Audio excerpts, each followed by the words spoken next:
ইদানিং আমরা দেখছি যে উইমেন এম্পাওয়ারমেন্ট নিয়ে যারা খুব সোচ্চার, যারা সবচেয়ে বেশি কথা বলে, তারাই পর্দানশীল নারীদের নিরাপত্তাহীনতার প্রশ্নে খুব নীরব। যেমন আমি যদি বলি, রিসেন্টলি আমরা দেখছি যে বিভিন্ন জায়গায় পর্দানশীল নারী রাজনৈতিক কর্মীদের উপর যখন হামলা হচ্ছে, তাদেরকে অপমান করা হচ্ছে, তখন সেই মানুষগুলো কোনো কথা বলছে না বা বললেও খুব হিসেব করে বলছে। তো এটা কি মনে হয় যে একটা পলিটিক্যাল হিপোক্রেসি হচ্ছে এই ধরনের দ্বৈত অবস্থান? নো ডাউট, এ ব্যাপারে তো কোনো সন্দেহ নাই। প্রবলেম কি হয়েছে যে আদারনেস ক্রিয়েট করা হয়েছে, যেখানে একটা হচ্ছে ক্রিটিসাইজ করো, আমরা ডিসকোর্সে আসি, আমরা আমাদের ডিফারেন্সগুলো নিয়ে কথা বলি, কিন্তু আমাদেরকে অলমোস্ট একটা সাব হিউম্যান জায়গায় ফেলানো হয়েছে আপু।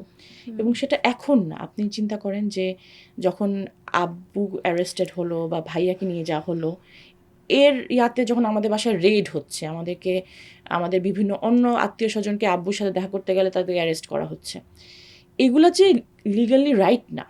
বা শুধু ভাইয়ার ব্যাপারটাই বলি আপু, যে ভাইয়া যে একজন লয়ার, একটা লয়ারকে এভাবে করে নিয়ে যাওয়া হলো কোনো রকম লিগ্যাল ফাউন্ডেশন ছাড়া।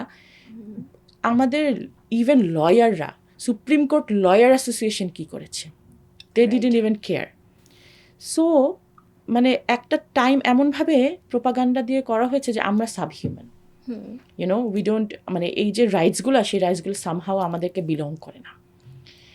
তো এটাই সমস্যা হচ্ছে, মানে মস্তিষ্কর মধ্যে এমনভাবে ঢুকিয়ে দেওয়া হয়েছে যে this people are not equal to you, right. So let them suffer. আমার মতো দেখতে, আমার মতো চিন্তাধারা মানুষগুলোকেই মানে টেক হোল্ড করা, ওদেরকে প্রমোট করা, ওদেরকে সাপোর্ট করা, ওদেরকে সিকিওর করা আমার দায়িত্ব।